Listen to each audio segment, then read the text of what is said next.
Alors, le match contre le Maroc a été très particulier. Les Marocains ont fait une très belle première mi-temps. Ils ont montré toute leur qualité. Leur gardien de but, Idrissi, a été exceptionnel. Et cette équipe nous a mis dans le doute complet. Et les joueurs ont perdu un petit peu leurs moyens. Donc, ils ont perdu confiance, ils ont perdu leur handball.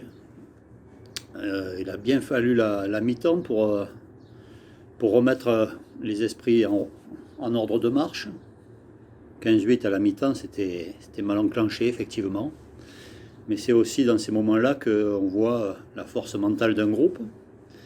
Et là, en s'appuyant sur une défense un peu retrouvée, une attaque un peu variée, avec des stratégies tactiques un peu différentes de la première mi-temps et qui changeaient souvent. Une défense aussi qu'on a changé régulièrement. On a redynamisé nos joueurs. On a retrouvé une équipe d'Algérie bien dans sa tête, très ambitieuse. Et si le Maroc a gardé un peu d'écart assez longtemps, en fin de match, physiquement, ils étaient usés. Ils ont fait quelques erreurs techniques un peu inhabituelles.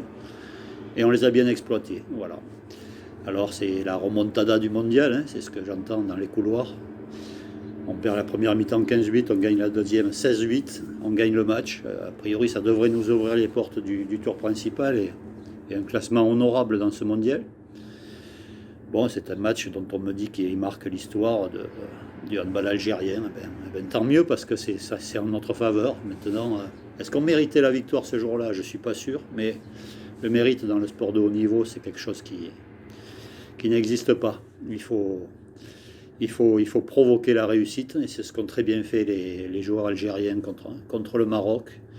Et c'est une victoire qui peut aider à souder un groupe parce qu'ils sont allés les chercher avec des forces mentales et beaucoup de solidarité.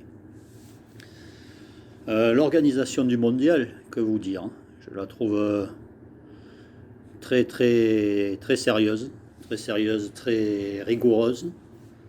Dans notre hôtel, on ne voit personne, on est protégé, on voit à peine les autres équipes. On est contrôlé tous les jours au niveau de tests PCR.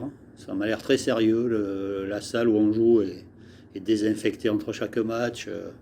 Il y a des couloirs de circulation très précis. Alors, dans le regard de ce que font mes adversaires, l'Islande, qui joue très bien et qui nous a secoué assez fort. Le Portugal, qu'on va jouer tout à l'heure, hein, qui est une équipe qui monte avec de très beaux joueurs et de nombreux très beaux joueurs. C'est vraiment une équipe qui peut faire un beau parcours dans ce mondial. L'Algérie est tombée dans un groupe difficile avec le Maroc. Un derby, c'est compliqué. L'Islande et le Portugal, ce sont deux équipes. Mes jeunes joueurs n'avaient jamais joué contre des équipes aussi fortes. Donc, ils sont un petit peu surpris. Ils peuvent perdre leurs moyens à certains moments, comme contre l'Islande. J'espère que contre le Maroc, ils vont mieux réagir. Contre le Portugal, ils vont mieux réagir. Et la suite, si on se qualifie, ça devrait être encore tout aussi dur, sinon plus. Hein. La France, on connaît. Même si elle est a priori en reconstruction, il y a tellement de talent dans cette équipe qu'il faut se garder de porter le moindre jugement. Ensuite, la Norvège, qui est une des meilleures équipes du monde. Donc tout ça, c'est difficile. C'est compliqué à gérer parce qu'on a peu de chances de gagner et que la motivation peut en prendre un coup.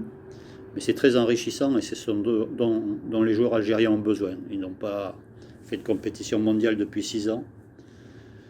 Ils retrouvent le circuit mondial et ça, c'est très enrichissant pour eux. C'est ce dont ils ont besoin pour voir ce qui leur manque, mais aussi pour que l'Algérie organise un petit peu mieux son handball pour qu'on sorte et qu'on forme des joueurs meilleurs et qu'on retrouve des ambitions sur des grandes compétitions. Voilà ce que je peux vous dire. Les favoris, les favoris, ils sont sur notre chemin. Je dis que le Portugal est un des favoris, je dis que la France, évidemment, que la Norvège est un des favoris. Moi, je mettrais les Danois seront là, je pense, même s'ils ont un petit peu changé leur équipe. Mais l'équipe qui me plaît beaucoup, moi, c'est l'Égypte. Parce qu'elle joue avec du cœur, elle a des jeunes, elle a des anciens, il y a un bel amalgame. Elle est chez elle, elle est très motivée, très bien organisée. Donc je pense que les favoris sont dans les équipes que je viens de vous citer. Merci, au revoir.